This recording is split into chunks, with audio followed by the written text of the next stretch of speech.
Ya, Miss. Hmm. Sebelumnya untuk kendalanya juga sama kayak Kelly, Miss. Terlalu musiknya terlalu besar. Iya, betul. Itu kesimpulan dari videonya, video di YouTube itu tentang sejarah RA Kartini. Situ saya juga lihat di videonya ada beberapa ruangan, kalau nggak salah 4. Betul. Habis itu seperti ruang pengobatan, ruang Darwes Salam. Habis itu ada juga ruangan koleksi kerajinan Jepara. Habis itu saya di videonya juga lihat ada beberapa kerajinan seperti kerangka ikan raksasa, guci tanah liat. Itu aja sih, Miss. Oke, terima kasih Kelly dan Cok Istri Okta. Jadi memang kami sekali lagi mohon maaf jika videonya memang kurang jelas karena memang kita terkendala oleh alat dan waktu itu karena waktu kita datang ke museum itu memang keadaan museum itu sedang ditutup. Jadi kita memang minta izin ke dinasnya untuk take video di situ dan untuk alat, memang kita menggunakan alat yang kami punya terlebih dahulu karena dari PIC kami belum melengkapi alat untuk pembuatan video yang seharusnya itu kebinekaan itu kita lakukan secara luring gitu ya. Jadi tidak perlu menggunakan video-video seperti ini. Tapi karena kalian belum bisa datang ke Jepara, akhirnya kita berusaha semaksimal mungkin untuk bisa membuat video ya. Paling enggak ada sedikit materi yang bisa kalian serap ya dari video tersebut. Oke, nah dari kunjungan kami kemarin ke Museum Kartini itu memang banyak informasi yang kami terima, salah satunya yaitu tentang sejarah RA Kartini itu sendiri, di mana Museum Kartini ini dibuat atau didirikan pada tanggal 30 Maret 1975 pada masa pemerintahan Bupati Sumarno Joyo Mardowo SH. Nah, sementara peresmiannya itu dilakukan pada tanggal 21 April 1977 oleh Bupati Sudikto SH. Pada saat diresmikan ini, museum ini sebenarnya baru terdiri dari 3 gedung utama ya, belum 4. Jadi masih 3 gedung utama. Jika dilihat dari atas, itu gedung tersebut itu berbentuk huruf K, T, dan N. Nah, itu sebenarnya singkatan dari Kartini. Ini yang bisa saya ambil dari webnya di Museum Kartini. Nah, pada tahun 2018 itu Kartini memperoleh jumlah foto hibah dari kedutaan Belanda karena pada waktu itu memang foto-foto koleksi Kartini itu ada di situ dan meliputi foto koleksi foto Kartini sebagai foto kota Jepara dan Podulu. Nah, di ruangan pertama yang kami kunjungi itu memang fokus untuk Kartini ya. Jadi barang-barang yang peninggalan RA Kartini, mulai dari yang kalian bisa lihat di video itu ada mesin jahit, ya kan? Ada mesin jahit. Nah, tour guide-nya juga menyampaikan kalau di beberapa pameran itu yang sering dibawa untuk pameran itu memang mesin jahit tersebut karena memang waktu itu Kartini itu menghabiskan waktunya dengan menjahit. Lalu ada juga di sebelah pojok itu yang ada di video juga yang kami shoot itu ada lukisan foto Kartini ya. Nah, itu juga dibuat oleh seniman Jepara. Cuman saya agak lupa sama senimannya. Mungkin nanti bisa kita koreksi kembali ya.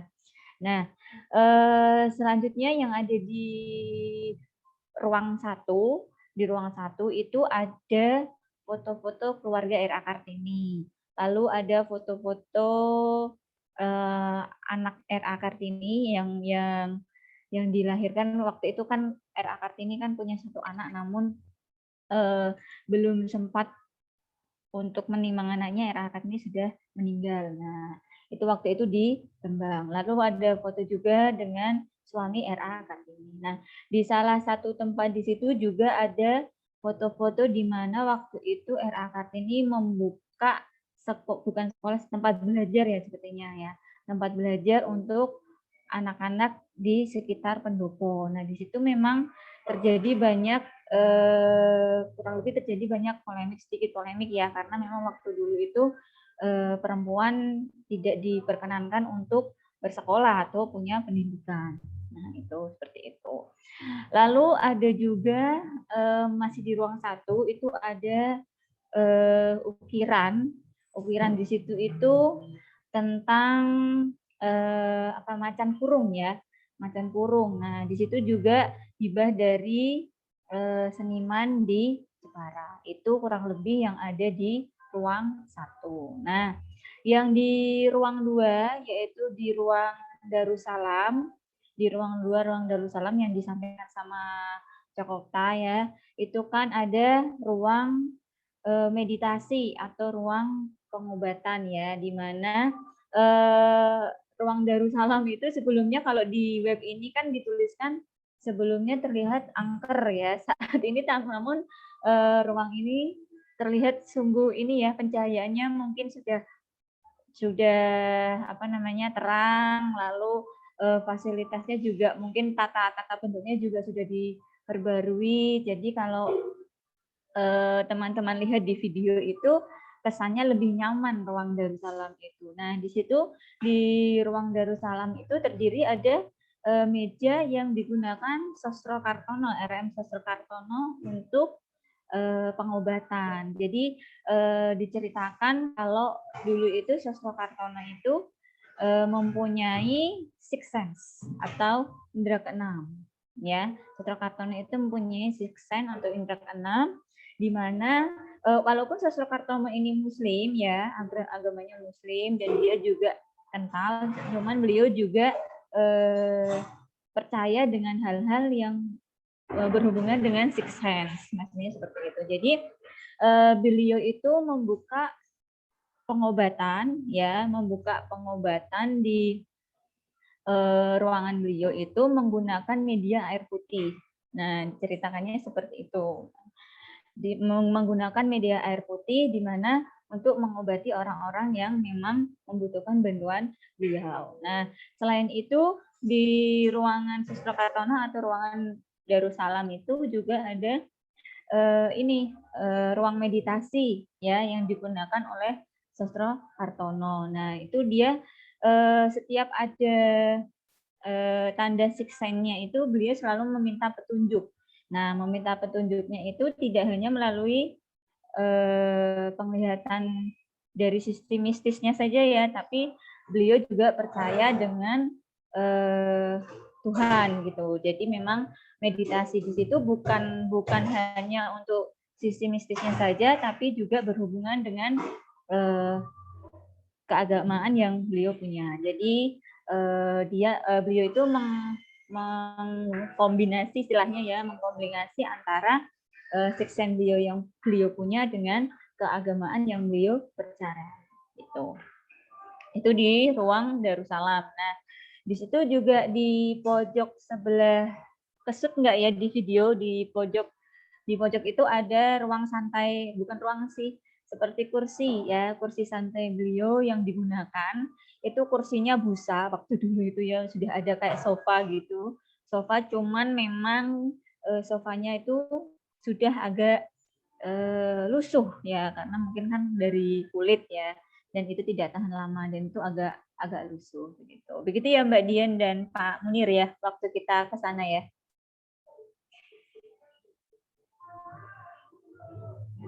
Iya, Bu. Oke. Nah, di situ juga ada delman ya, Mbak Dian ya. Delman di mana digunakan oleh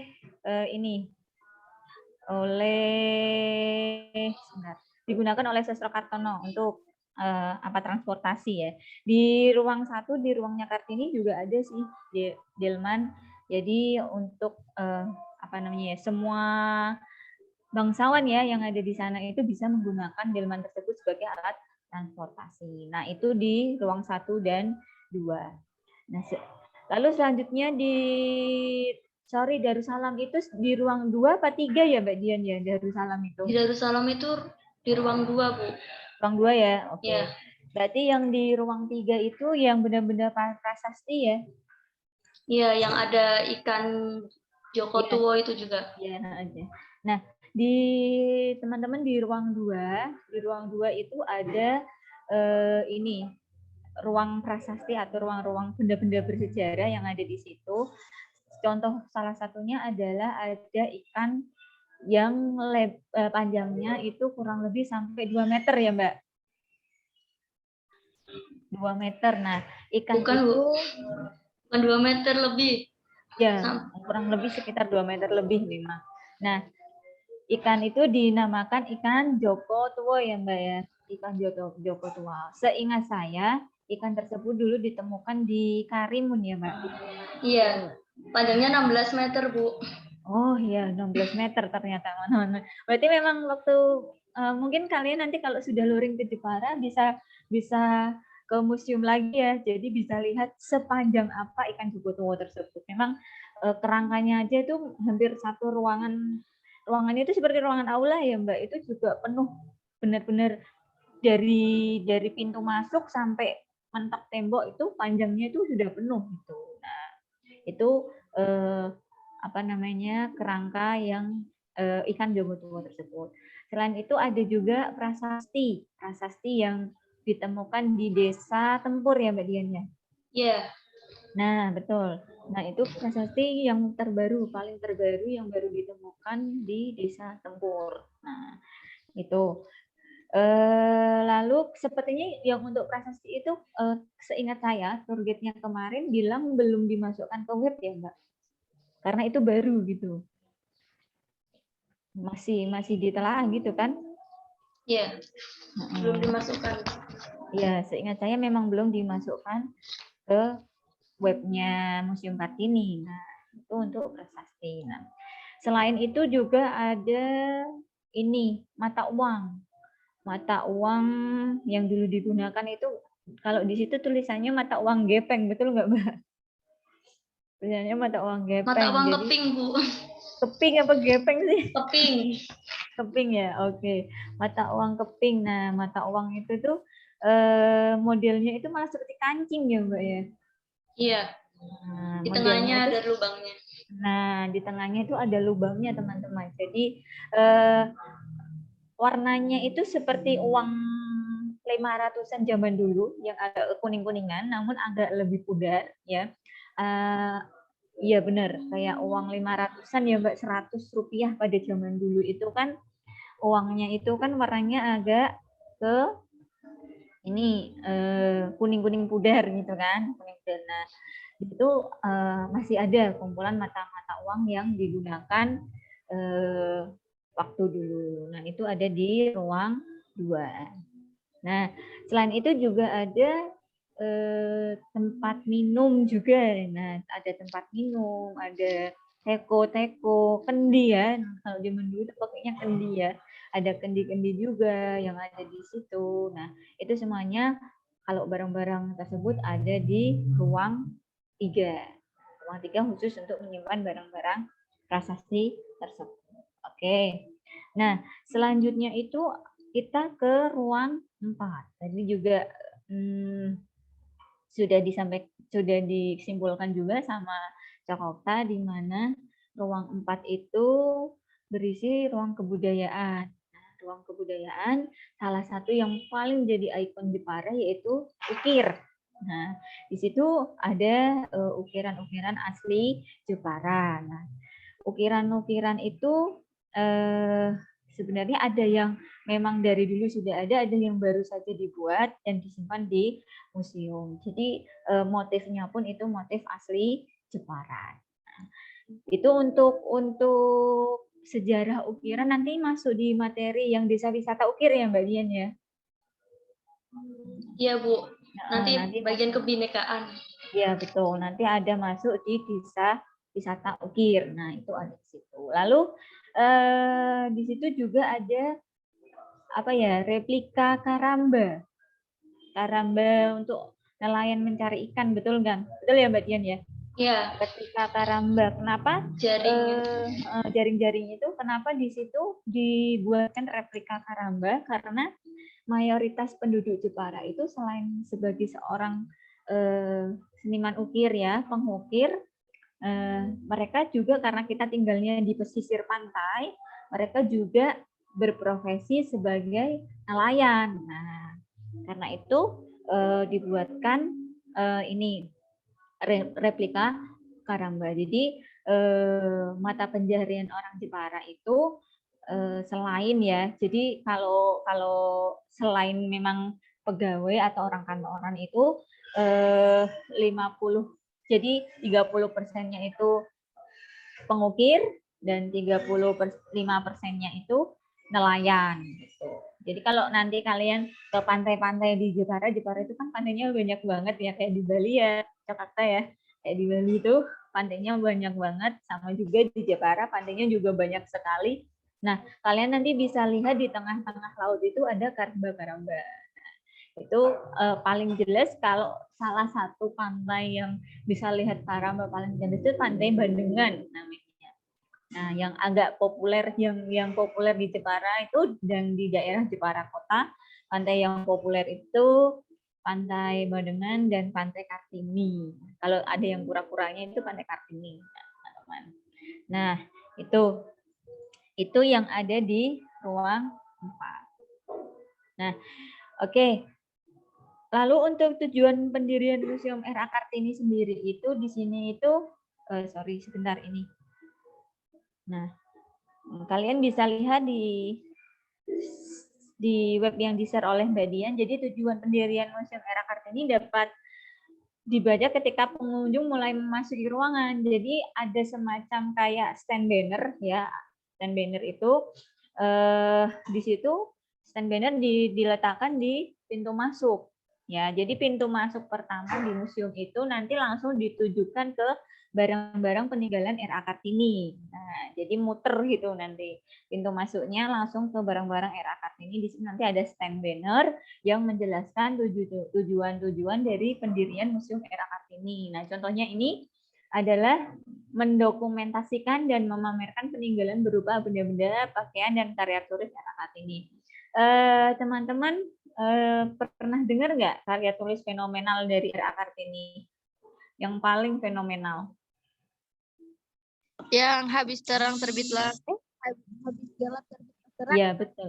Iya, betul Faradifa. Jadi karya tulis yang paling fenomenal dari R.A. Kartini itu bukunya ya, yang judulnya Habis Gelap Terbitlah Terang. Nah, itu bukunya sangat fenomenal sekali, di mana buku itu menceritakan emansipasi wanita. Jadi beliau memang memperjuangkan emansipasi wanita, bahwa kedudukan wanita itu untuk keilmuan, berkarir dan lain-lain itu harus sama dengan laki-laki. Nah, walaupun memang kodratnya perempuan itu memang harus melayani suami, lalu mengurus anak di rumah. Nah, selain itu juga boleh berkarir di luar rumah ya, berkarya lah istilahnya, harus bisa berkarya di luar rumah, menghasilkan karya juga. Nah, itu. Lalu tujuan selanjutnya yaitu memvisualkan kehidupan biografi R.A. Kartini. Nah, ini ada di ruang 1 tadi, mulai dari R.A. Kartini kecil dengan kakak-kakaknya, lalu dengan suaminya. Suami R.A. Kartini itu Bupati Rembang ya. Namanya siapa Mbak Dian? Suami R.A. Kartini. Bentar Bu, saya lupa namanya. Nah, nanti kalian bisa ini ya baca ya di webnya. Jadi suami R.A. Kartini itu Bupati Rembang, di mana R.A. Kartini itu sebenarnya memang istri sah beliau, namun ada satu quote ya yang saya petik di museum itu, beliau itu R.A. Kartini itu merasakan sakit batin semasa hidupnya gitu saat menjadi istri Bupati Rembang tersebut. Karena apa? Bupati tersebut istrinya tidak hanya satu RA Kartini saja, tapi banyak selirnya gitu, istri kedua, ketiga. Nah, itu. Jadi tidak hanya RA Kartini saja.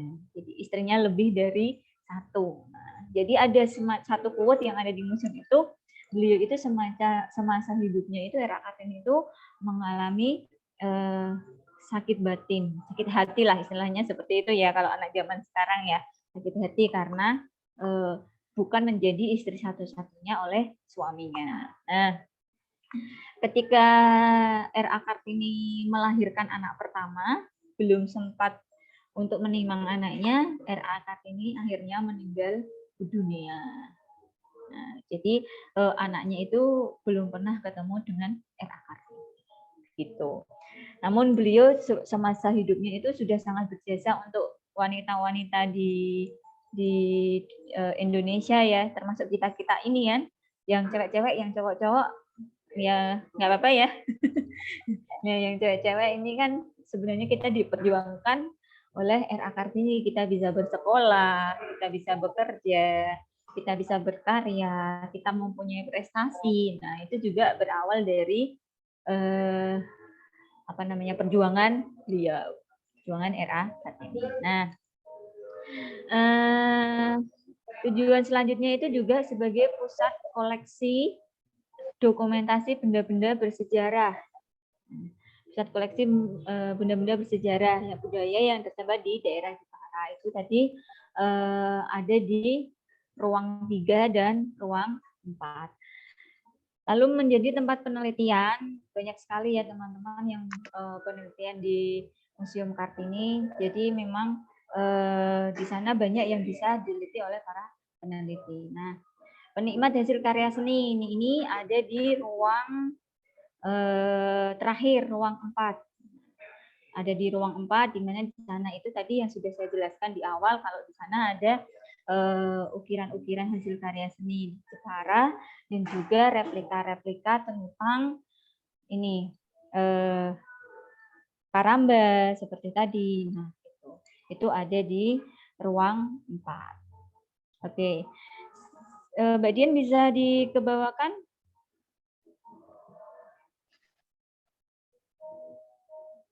Sudah, Bu.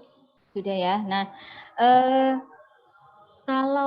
kalau untuk Museum Kartini sendiri itu kalau di weekday ya, kalau kalian berkunjung di weekday itu free, jadi tidak berbayar. Tapi kalau kunjungannya di weekend itu berbayar, tapi nggak mahal kok, mungkin sekitar Rp5.000. Seingat saya seperti itu ya Mbak Dian ya. Ya, kisaran 7.000 sampai 10.000 per orang. Ya, 7.000 sampai 10.000 itu kalau weekend. Tapi kan apa yang kita dapat di dalam kan luar biasa ya teman-teman ya. Nanti bisa ada dapat di sana juga ada aksesoris seperti pin, mug, lalu ada buku panduan. Kalau misalnya buku yang lebih gelap terbilang terang itu sepertinya harus pre-order sepertinya. Jadi tidak, mungkin di sana ada, cuman tidak ini 3D ya. Sepertinya saya kemarin tanya sama tour guide-nya, jawabnya seperti itu. Oke. Nah, kalau yang di sini ini sudah membahas RA Kartininya sendiri sih. Kalau di sini sudah membahas RA Kartini sendiri, jadi nanti teman-teman bisa memahami sendiri, dibaca sendiri. Kalau untuk tujuan didirikannya museum itu sudah kita ulas di depan, dan apa saja yang ada di dalam museum juga sudah diulas di depan. Nah, oke teman-teman, kira-kira ada pertanyaan tentang Museum Kartini? Karena di minggu depan itu kita akan ada talkshow ya, seperti wawancara juga, tapi lewat Zoom seperti dengan DKD kemarin. Itu kita akan berbicara tentang petilasan rumah Kartini. Nah, itu akan dibahas lagi. Jadi Sebentar, kita Bu. akan berusaha. Iya. Soal yang inspirasi rumah Kartini itu nanti belum dapat ACC, soalnya rumah gitu. Kartininya sedang ditutup selama pandemi ini. Jadi nanti menunggu dari ketuanya untuk meng-ACC nanti akan jadi wawancara atau tidaknya. Oh gitu, berarti dari narasumber belum memberikan konfirmasi kembali ke kami. tentang Rumah Kartini bisa kita shoot videonya atau tidak, atau mungkin pendirinya juga bisa kita wawancarai atau tidak. Jadi nanti kalau memang Rumah Kartini tidak bisa kita bahas di sini, nanti kita ganti ya materinya ya. Kita ganti, nanti akan diinformasikan Mbak Dian terlebih dahulu materinya apa. Dan mungkin yang ada di Sepada itu kan sudah terlanjur Rumah Kartini. Nanti mungkin akan saya tambahkan sub modul ya di situ ya, sub modul yang baru tentang materi yang baru. Kalau memang itu solusi kalau memang nanti Rumah Kartini tidak bisa kita kunjungi. Gitu ya Mbak Dian ya. Ya Bu. Ya, Kemarin oke. saya dapat infonya seperti itu. Mungkin kalau narasumbernya meminta usul itu kalau di bagian akhir, kisaran November atau Desember begitu. Oke. November atau Desember ya. Berarti kita geser gitu ya Mbak ya. Iya Bu. Oke. Nah, oke. Para Diva mau tanya? Iya, Miss. Boleh bertanya. Mm-mm. Miss mau tanya, misalkan kalau kita udah berangkat ke sana, bisa enggak kalau kita juga berkunjung ke Museum Kartini? Kan mungkin gimana? Bisa, tentu saja bisa. Nanti walaupun kita kan membuatkan video karena memang untuk perkuliahan ya. Artinya kan kebinekaan memang kan kita luring gitu kan. Nah, tapi karena kondisinya seperti ini, jadi kita buatkan video terlebih dahulu. Nah, setelah itu kita baru ulasan seperti ini. Nah, walaupun ulasannya ini sebentar. Nah, nanti kalau memang kalian sudah di Jepara, nanti kami usahakan untuk kita mengunjungi tempat-tempat yang sudah kami videokan. Itu ya, teman-teman ya. Kalau Museum Kartini sendiri itu memang letaknya di pusat kota Jepara, di depan Pandopo, Kabupaten Jepara. Jadi memang dekat sekali. Kalau memang teman-teman memang berminat sekali untuk sana, nanti kita ke sana bareng-bareng. Itu. Teman-teman sudah dihubungi PIC lagi? Sudah, Miss. Sudah dalam tahap pengisian untuk booking tiket keberangkatan. Oke, kira-kira kapan itu diberangkatkan? Kalau dari koordinator sendiri sih masih menunggu ya, tapi untuk pengajuan keberangkatan itu dari tanggal 8 Oktober sampai tanggal 13 Oktober, Miss. Oke, 8 Oktober sampai 13 Oktober. Oke, yang untuk Cokokta dengan yang Maria ya? Maria memang tidak bisa datang ke sini ya? Kalau saya bersedia luring, Ibu, Miss. Oh, kalau Maria bisa. Kalau yang Cokokta? Enggak, Miss, daring. Daring ya? Oke, nanti kita usahakan untuk bisa daring. Cokokta juga ikut mata kuliah di PBI kan? Ya, Miss, ikut. Ya, oke. Kemarin yang dari Lok Sumawe, Febronia ya? Febronia. Halo, Febronia. Iya, Miss. Febronia sudah dihubungi PIC. Iya, Miss. Febronia kayaknya nggak bisa luring kan?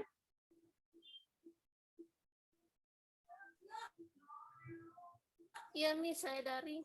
Oke, berarti yang memang sudah menyatakan untuk tidak bisa luring 2 orang. Cokota Saya dan juga, Miss. Oh, Kelly ya. Oh iya. ya, Kelly 3 orang ya. Kelly, Cokota dan Febronia. Nggak masalah, nanti tetap selain apa namanya, nanti kalau misalnya seperti itu kita live streaming aja ya, karena 3 orang waktu kunjungan kita live streaming aja, karena untuk video tidak memungkinkan kita buat karena kita kunjungannya dengan teman-teman gitu. Gitu ya. Oke. Nah, kira-kira ada yang ditanyakan untuk kebinekaan hari ini, teman-teman? Tidak ada? Tidak ada semuanya? Nah, ini Mau tanya, ya, silakan Sita. di perpustakaan, di museum itu ada perpustakaannya, Kak, Miss? Di Museum Kartini Kalau perpustakaan daerah ada sendiri. Perpustakaan Enggak, daerah Miss, ada sendiri. maksudnya kan RA Kartini nih, kan ada tuh bukunya apa Heeh. tuh terbitlah. Nah, yang itu. Kira-kira ada nggak tempat baca untuk buku itu Kalau di bukunya museum itu? kemarin memang belum saya tanyakan ke tour guide-nya, cuman tour guide-nya itu menyampaikan ke saya kalau bukunya yang habis gelap terbilas terang itu bisa nanti pre-order seperti itu. Tapi kalau tempat bacanya seingat saya tidak ada ya, tapi kalau perpustakaan daerah itu ada. Gitu. Gitu kan ya Mbak Dian ya?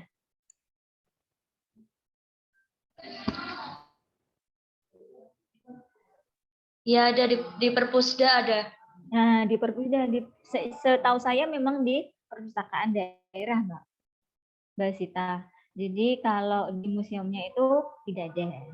Begitu. Oh iya, Miss. Makasih banyak, Miss. Oke, nah. Oke, ini yang belum gabung Karyadi ya. Sudah dikonfirmasi Karyadi kemana Mbak Dian? Haryadi belum bisa join, Bu. Mungkin terkendala signal. Saya sudah WhatsApp dia, belum bisa masuk. Oke, nah, oke untuk kebinakaan ini tentang Museum Kartini masih ada yang ditanyakan tidak? Farhan? Koster? Iya hadir Bu, udah nggak ada Bu, udah Tidak jelas. ada ya, oke. Iya. Rizky? Raihani? Yang belum sehe tadi kan, yang diam-diam ini tak sebut semua. Yang lainnya sudah sehe semua. Sudah clear ya? Sudah jelas Miss mau ya? tanya Miss, Oke, ya, silakan. untuk ini apakah ada form evaluasi lagi seperti kebinekaan 1? Ada. Tapi sepadanya masih Error. dalam server terus dari tadi, Iya, Miss. iya. Jadi nggak bisa absen juga. Iya, nggak apa-apa. Presensi seperti biasa itu saya setting sampai jam 11 malam. Ya, untuk ini kan kalau hari ini kan ada 2 kali pertemuan nih, yang satu kebinekaan, yang satu kan refleksi nanti jam 1. Nah, yang di kebinekaan itu saya buka jam 10 sampai jam 11 malam. Dan untuk refleksi itu saya buka jam 1 siang sampai jam 11 malam juga. Nah, nanti kalau sampai jam 11 malam pada masih error, nanti settingannya akan saya ubah kembali. Mungkin bisa tak setting sampai 2 hari ya.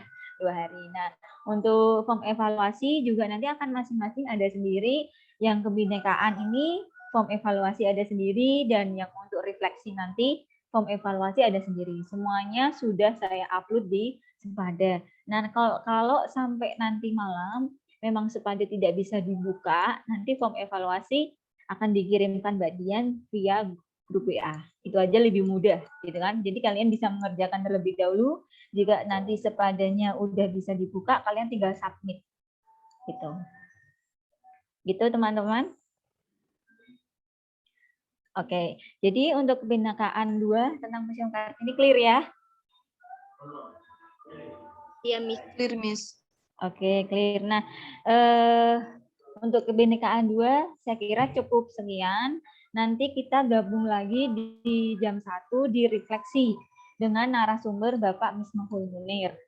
Ya, di refleksi itu nanti akan mengulas kembali tentang materi di kebinekaan 1 dan di kebinekaan 2. Itu ya, teman-teman. Oke, bisa saya akhiri ya?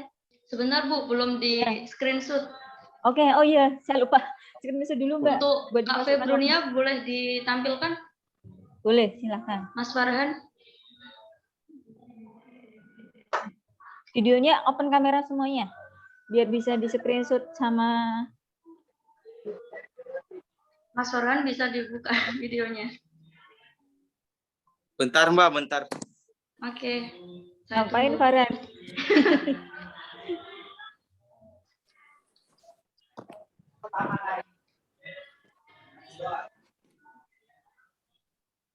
Oke.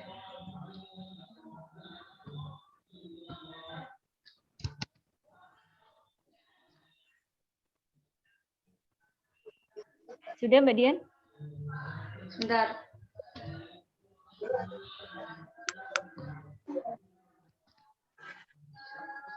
Sudah ini, Miss?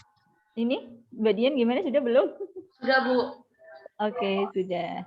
Oke, terima kasih teman-teman untuk kebinekaan 2 ini. Nanti kita ketemu lagi di refleksi jam 1 ya.